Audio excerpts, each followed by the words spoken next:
Here, Proxy, go. All right. Proxy, Roy. Bob, Proxy.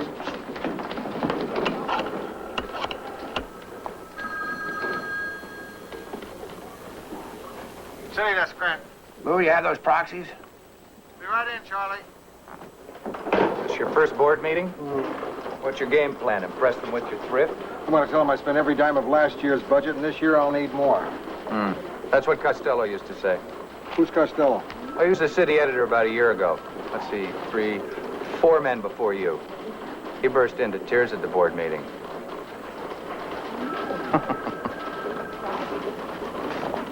Yes, it's all coming together nicely, Mrs. Pinchon. Yeah, I'll make the motion. Norman will second it. I got you. We'll be right up. I'll tell him he's here now.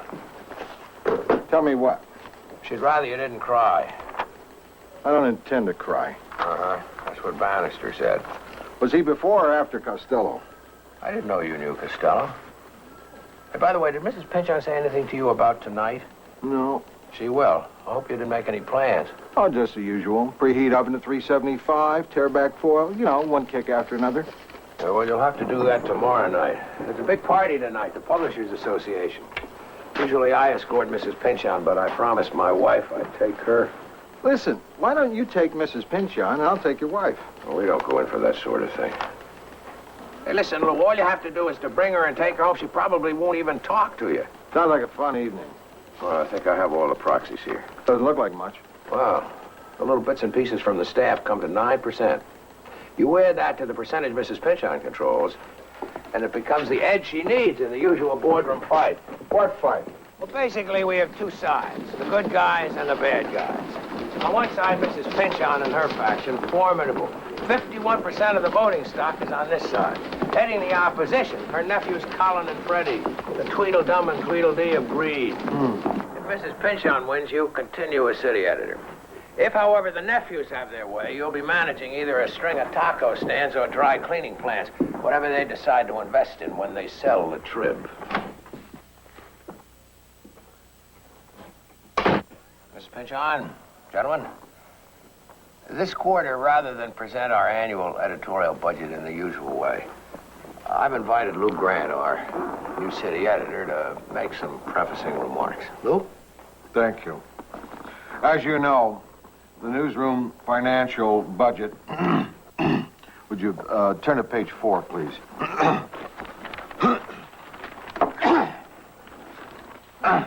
Thank you, Norman. You're welcome.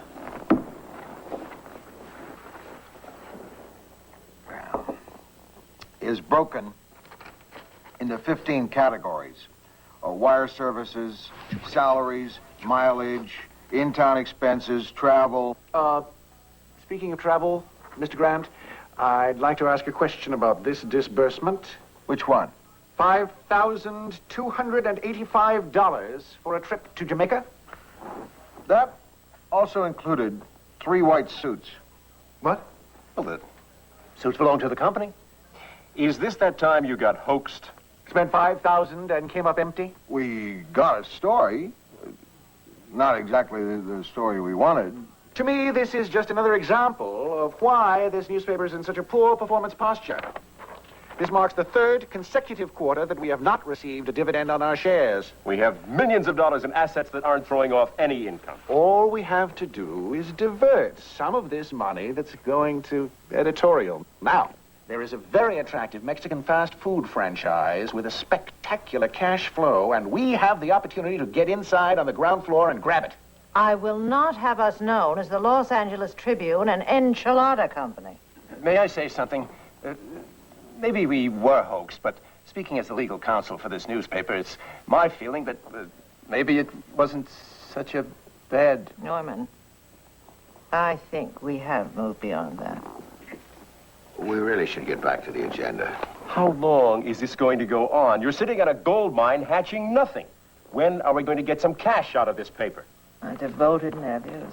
How I wish Margaret Sang had gotten to my sister in time. I'd like to point out that all our profits were put... Norman, please. Mr. Grant, what is your proposed city-room budget for next year?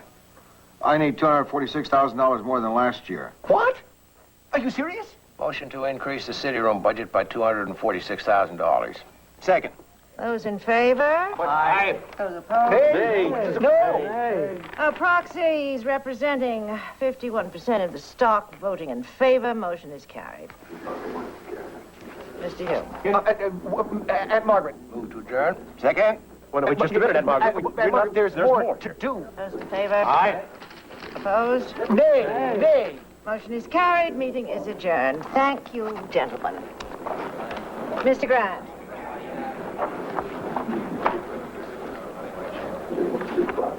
I understand you're going to be my escort this evening.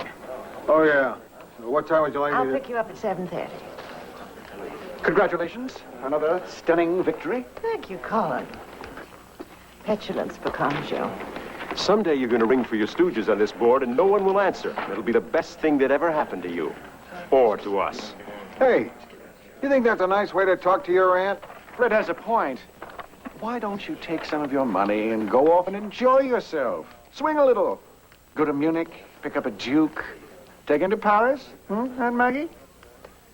I'm tired of telling you, Colin. I do not like to be called Maggie. I do not want to be called Maggie. Is that clear? Quite clear. The point is, Aunt Margaret, we have to make a living, too. How long do you expect us to do nothing? Quite a while, since that's what you seem to do best.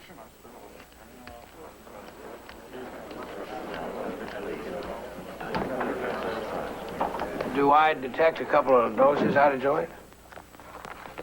I don't know them, but I don't think I like them. Then, Mr. Grant, you do know them.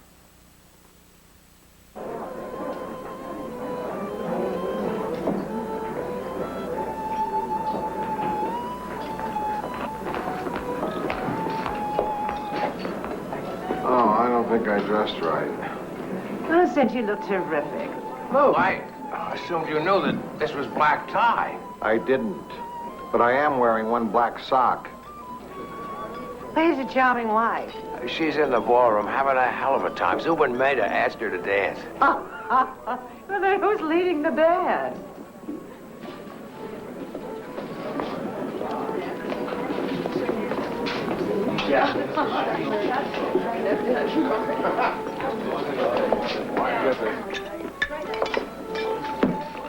Double scotch, over. And I guess a glass of sherry. Yeah, that one. Whoop. I'm terribly sorry. The next one's on me. Ah, that's okay. You're forgiven. I'm Russell Granger. I've heard about you. I deny everything. It's a good idea. What I've heard isn't very flattering. Well, you should give me a chance to defend myself. Why don't you get me a drink? We'll talk about it. I think we'd better. What would you like? White wine. Make mine a scotch.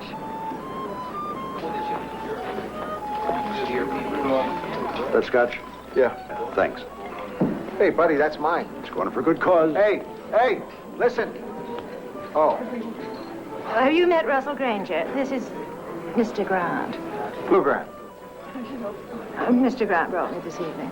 Oh, I see. I'm just your city editor. You publish a paper? The Los Angeles Tribune. Margaret Pynchon, I'll be damned.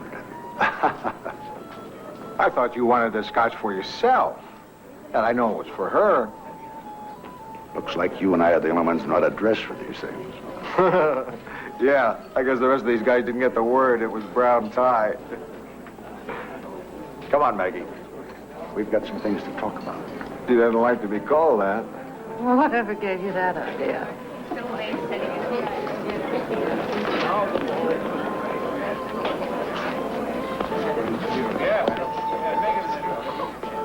Isn't that great? Look at her. I am.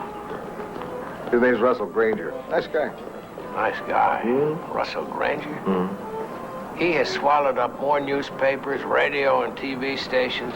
Oh, Russell Granger. Oh. I don't like it. I don't like him melting his butter all over her as if she were a pancake. Oh, lighten up, Charlie. It's good for her. I can't believe that anything about him can be good for her or the trip. Come on. He didn't even know who she was. Really? I wonder.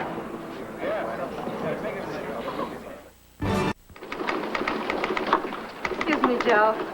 Joe Rossi, this is Russell Granger. Oh, how do you do? I've read your stuff, Mr. Rossi. When are these people going to submit your work to the Pulitzer Committee? Beats me. I ask him that every year. Russell, please, he's impossible now. Don't make things more difficult. I can't help it. I'm familiar with his work. How? You live in New York? I read 15 papers every day. I like to know what's going on. Oh, yeah? What's the temperature in Karachi? 87. I'm sorry, I was kidding. It's all right. I was guessing.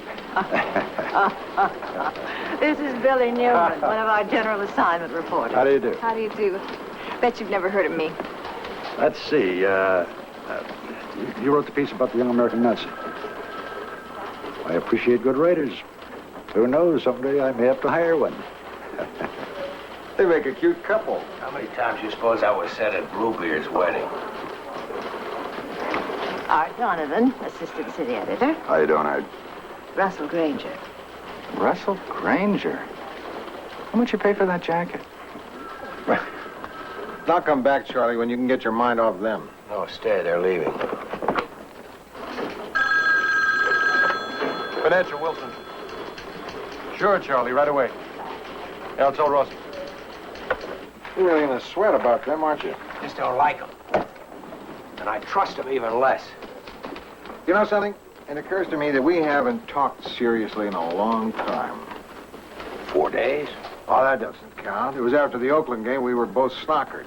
We talked about God, life, ethics, the world situation. We talked about whether or not it mattered if Barbie Benton could sing. Oh, yeah. What did we decide? That didn't matter. See? There was a touch of philosophy. What is it about Granger that scares you so much? This. The Atlanta Post. This used to be a good newspaper before Granger got his hands on it. Let me see that. Truth about Einstein's suicide. Einstein didn't commit suicide. Oh, I know. That's the truth the newspaper reveals. Also, who's Jackie Onassis living with now? Aunt's son, John. This isn't journalism. It's distortion. It's sensationalism. It's a callous disregard of facts and of people's right to dignity. It's innuendo, it's sex, it's violence. Hi, talking about me? Hey, Anna, you got any stock market tips for me? I got $10. Yeah, wait. Listen, I want the two of you to do a little quiet digging. I mean really quiet. Into what? Russell Granger. Specifically, any activity regarding the trip. You look pretty active out there. No, I don't mean towards Mrs. Pinchon. I mean towards this newspaper. Now get on it. Hold it. I've got Rossi on a breaking story, that murder last night. Put Driscoll on it. I already put Rossi on it. That's okay, Lou. No conflict. I can handle both. Whatever you find, you bring it back to me. Everything, no matter how trivial. And I'd like to hear from you at least once a day, maybe more, preferably. Well, just one thing. What are we supposed to be looking for? I think you'll know it when you see it.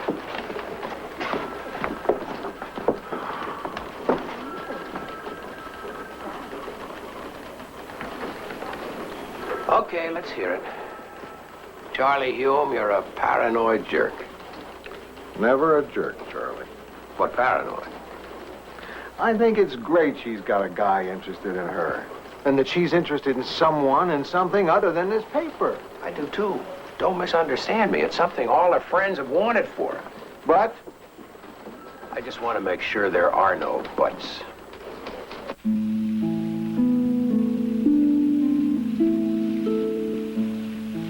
I love Los Angeles at night.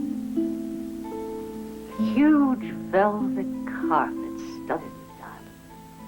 Not Circa. Oh, Russell, really. I get so weary of the tinsel image of Los Angeles. This is my city. Don't sell it short. Oh, I don't. I'm changing my opinion about your city, Maggie. Thanks to you and its people. Won't take much more to make me fall in love with your city.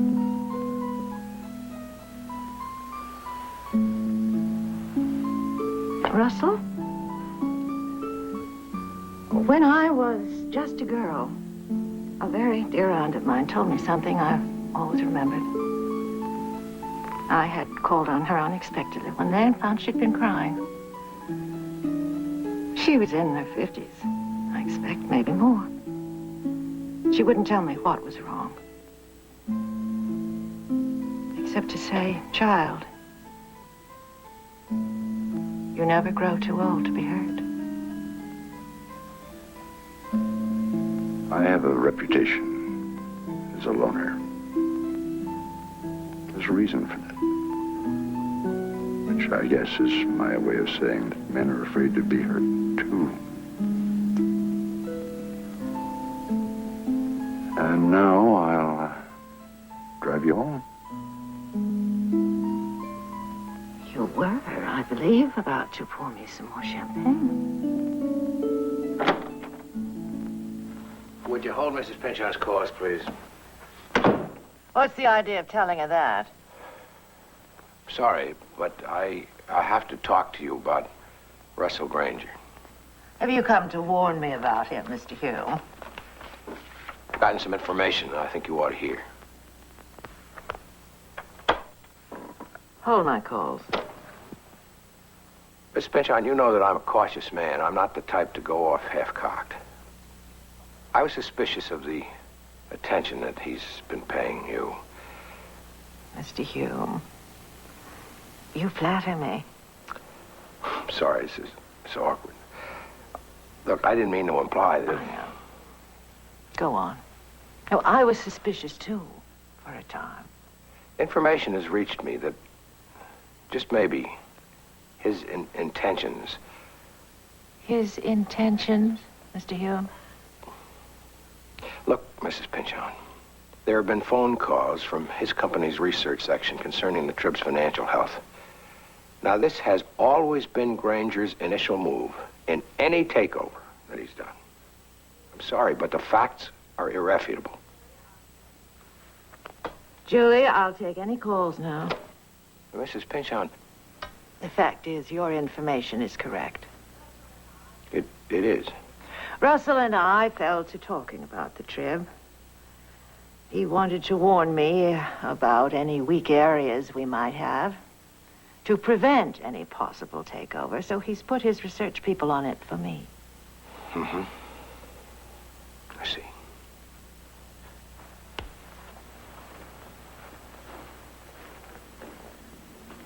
Mr. Pinchon, did you ever hear the old folk story about the frog and the scorpion? The scorpion asked the frog to carry him on his back across the river. The frog was suspicious, but the scorpion said that he wouldn't hurt him because if he did, he'd drown too. The frog said, okay. In mid-river, the scorpion struck and they both went down. And the frog, with his last breath, said, why did you sting me? Now we'll both die. And the scorpion, with his last breath, said, it's my nature. Charlie, why does it take you so long to make a point? It's my nature.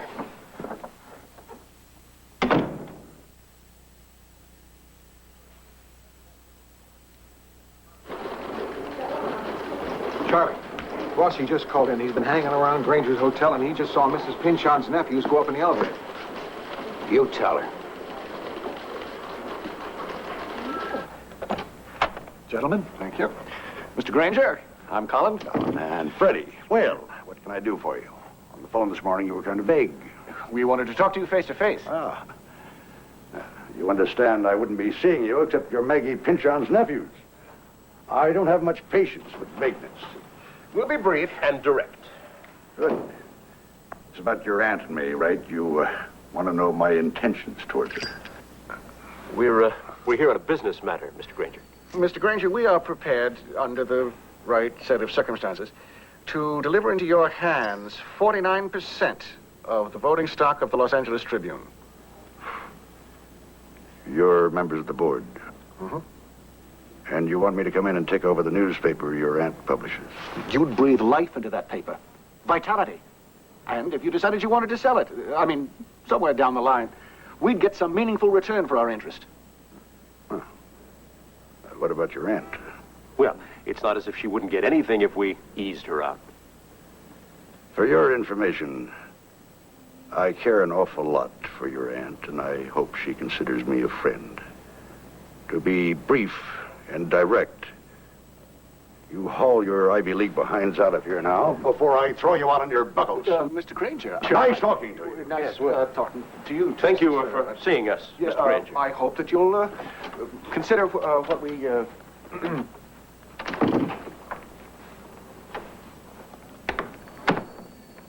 Would you rather continue this later? No, where do we leave off? The Tribune's assets approach $23 million. Now, all of it's involved. No, I know all that. I promised her we'd go beyond facts and figures being an answer. Is her position vulnerable? Yes, it is. There's an unusual situation at the Tribune. The stockholders seem split right down the middle. There's 49% in her hands, 49% in militant opposition, and a floating 2% voting with her, a lawyer on the Trib staff. Huh. Now, our research people feel that his support is shaky at best. They suggest that she buy him out, quickly. That lawyer, the one who holds the swing proxies, what's his name? Norman McAllister. He's the key, then. Yes. What about the research package? Shall I send it on to Mrs. Pinchon? Let's hold on to that for a while. I'd like to look it over. Oh, Matthews, call this McAllister quietly. See if he'll meet me for lunch tomorrow. Yes, sir.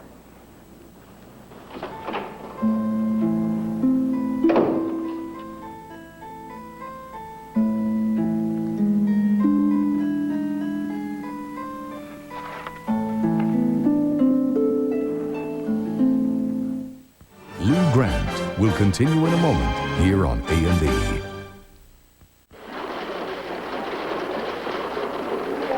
Bossy call in? No, I haven't heard from him. How can I pitch that murder for page one when all I'm looking at is yesterday's collection of facts? We've still got time. I mean, what's Rusty working on? The homicide or Charlie's suspicions about Russell Granger? You're convinced Charlie's wrong about Granger? Hell, I don't know about these things. What do you think? Do I look young for my age? That's because I don't think. I think. Come on, Donovan. We both know what you're always thinking about. Oh, yeah, but that's not hard thinking. That's fun thinking. A fine lunch. Thank you, Mr. Granger. No, please, Russ. You keep forgetting. It's not that I forget, Mr. Granger. It's that I'm not quite sure exactly why I'm here. I prefer to keep a little distance between us. Norman, I'm going to trust you with a secret, a business secret, and if I'm wrong about you, it could cost me big. You're moving to take over the Trib. I've underestimated you. Everyone does. Isn't that what you were saying earlier? Norman, I've got a lock on 49% of the stockholders' votes. Maggie Pinchon and her people have another 49%. That leaves a crucial 2%. Which, by a strange coincidence, I control. Exactly. And if at the right moment I swing that control over to you, then what? I don't know. What would you want? I have a dream. Like everybody. I want to help formulate policy where it counts. I guess I'm talking about Charlie Hume's job. Managing editor. Well, now it's you who are underestimating both yourself and the power you have. I am? Yes, I think you're worth more than you dream. There's a gap between managing editor and publisher that you could fill, a job I'd create. How does senior editor sound to you? Senior editor? In charge of planning, development. Senior editor. I know how tough it's been for you getting your ideas across. If I didn't think you had ideas, I wouldn't waste my time. Well, I have given a lot of thought to some of the problems on this newspaper. I knew it. There's too much gray on the front page. People today don't want that.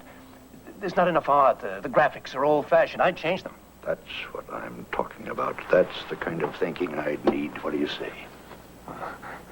Give me some time to digest this. I'll let you know.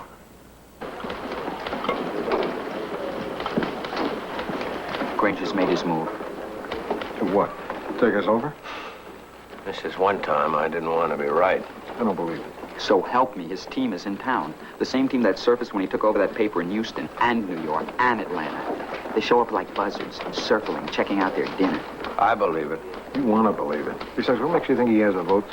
Granger had lunch today with Norman McAllister. He's got the votes. That's the ball game. McAllister wouldn't sell out, not for lunch. He's as loyal as a puppy. A puppy isn't loyal. When I first got my dog, she'd go to anyone who'd feed her. There have been rumors circulating around the building for days. You guys aren't helping any standing around whispering with long faces. I always wanted a long face. Don't you want to hear the rumors? We've heard them. Not this one.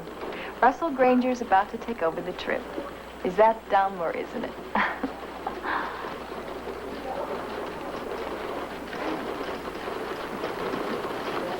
I can't believe what you're saying.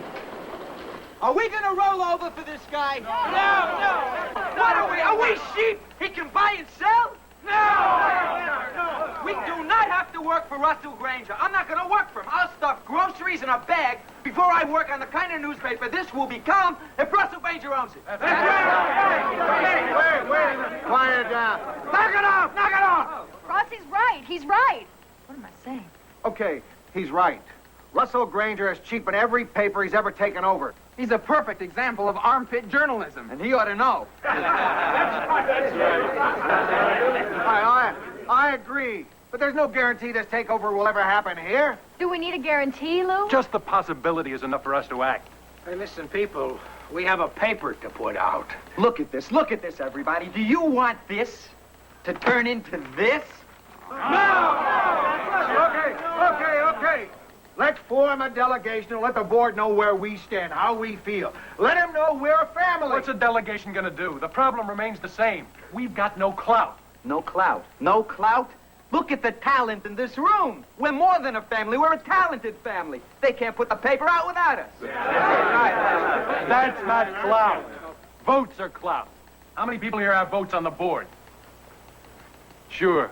Talent, integrity, reason, and not enough votes to put in your eye. Fine. Listen to me, everyone. We have to stick together. Let's not panic, okay? If the time comes and Granger pulls this off, I'll lead you out of here. I promise. Right now, we have a paper to put out. Deadline is still 6 o'clock. It's what we're fighting for, isn't it? Huh? That's right. So come on, let's get it out. It's still our paper. City desk, Donovan. Yes, ma'am. Lou? It's her. She wants to know where the dummy of her front page is.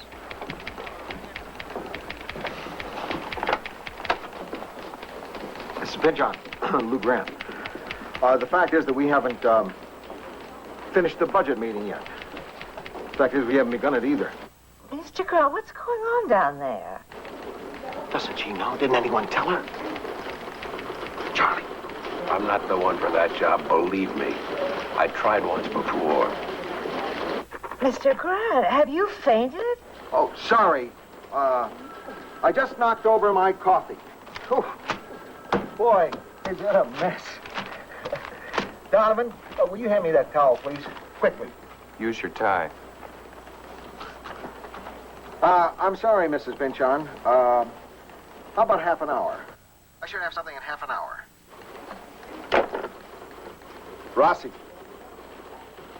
Write up what you and Wilson have as if we were going to print it. Including Norman's lunch with Granger? Everything. And Rossi, make it tough.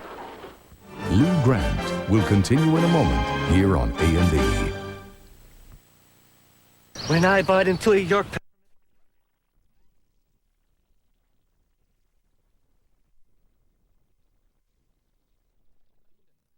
of the A&E returns to Lou Grant. The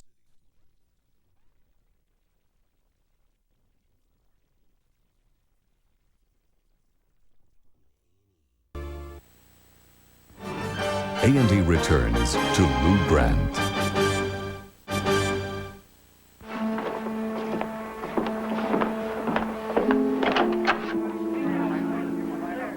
What's happened? Oh, they're still hassling. So far, it's a typical board meeting. Well, when are they going to see us? We've been waiting out there over an hour. I know. They said they'd call you when they're ready.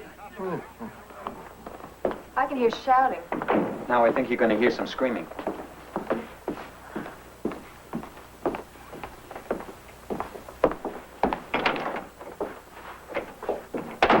I've been instructed to have you wait, Mr. Granger. Fine. I can wait.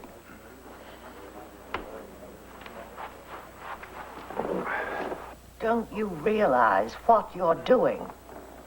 Don't you know this will affect people far beyond this room? Or this building? You can't buy and sell people. In America, anyone can buy or sell anything at any time. My God, we're not talking about a side of beef. Every day, this paper informs. It alerts. It helps to fashion public opinion. It acts as a guide for politics, for the environment, the arts. All aspects of society. Don't any of you feel that responsibility? The motion before the board remains to remove Director Johnson without cause. Second the motion. This action is illegal, and you know it. Are we going to vote?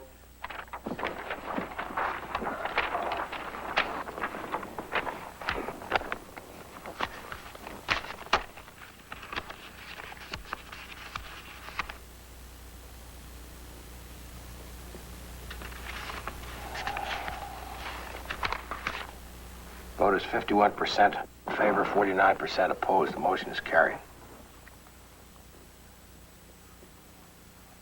Mr. Johnson, I don't know what to say. This is a very sad day for journalism in this city.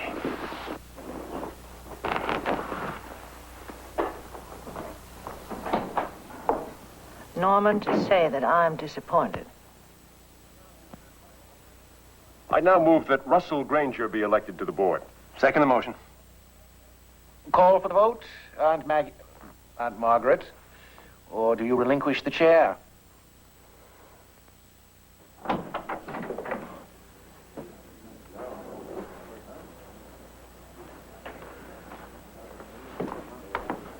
We need legal advice. I know a lawyer who specializes in tender offer law. We should have called them. It's a little late for that. There are state takeover acts, possible SEC violations, antitrust violations. You forgot rape.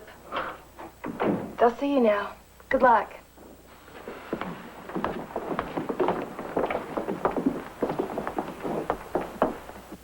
I've never been at the death of a newspaper before. I didn't know it would feel this bad. I just want to keep saying that what you're doing, you, Norman, and you too, and especially you, Mr. Granger, what you're doing stinks.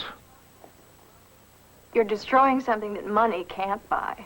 We're not destroying anything. It's just some legal paper changing hands. Of course, you can all stay. Your jobs are safe, I guarantee it. We won't work for you, Mr. Granger. You ought to be ashamed of yourself. Thanks, Mike. It's Tim. I don't think this is so funny. What he's saying goes for all of us. Every last one of us. Well, it's understandable that the people on this paper are upset and distressed over a change in ownership. Now, I suggest that maybe we... Thank you. I'll handle it. Mr. Granger, you may think you're buying this paper, but what this paper really is all the people who work on it and run it. And you'll find if you pull this thing off, all you'll have is a building, some printing presses, and a lot of empty desks. That's all I need to run a paper. I've I'd like you all to stay, but I can fill those desks. Thank you, Mr. Grant. Thank you all.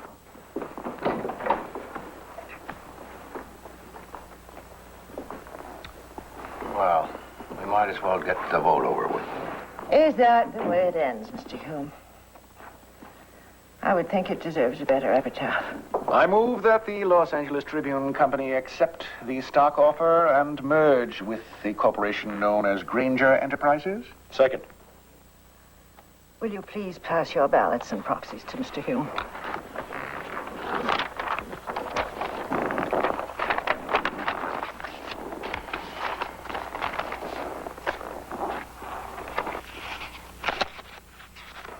I'll see that you get my resignation. Margaret, wait. You never called me Margaret. Sorry, but something off here. I'm gonna have to count these again. What do you mean, off? He means that the yes vote only adds up to 49%. How do you know?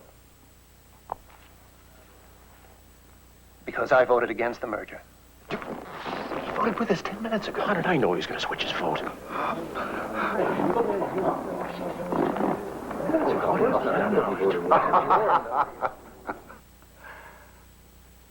Gentlemen, Maggie, let me be the one to say it. Good for you, Norman.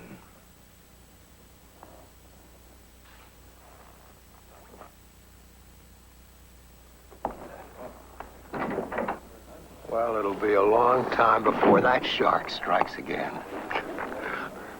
Charlie, I wonder if any of us could accept defeat with so much grace.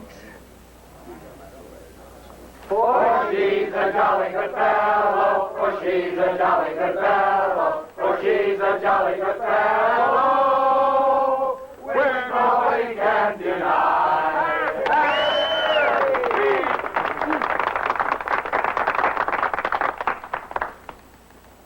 Well, what can I say except what William Shakespeare said?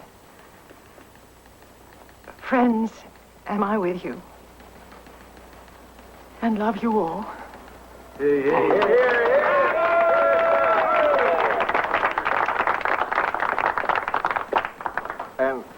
And what can we say except what Romeo said? Mrs. Pynchon, you're okay.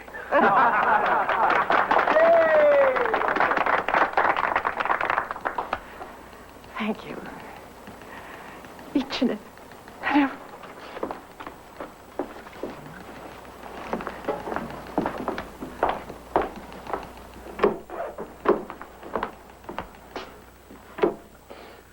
Are you all right? I'm fine. I'm just fine. Thank you, Mr. Grant. You ever go to a basketball game? I mean, if you ever want to go to a basketball game, maybe I can get some tickets. Oh, Mr. Grant, thank you. Thank you. That's the only sport I really hate.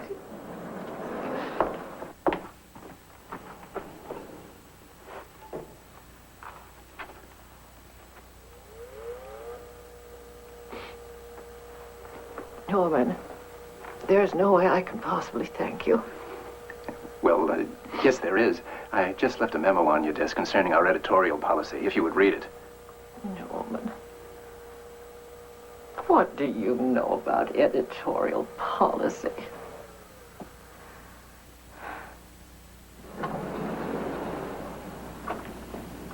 But on the other hand, we could talk about it over a drink.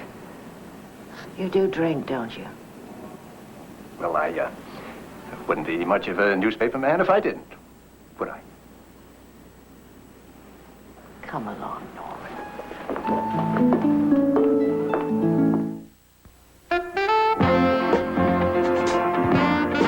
It's a week of new programs and sizzling specials. A&E's premiere week has arrived. Don't miss it this week. Now, a family feud turns deadly on Columbo, next on A&E.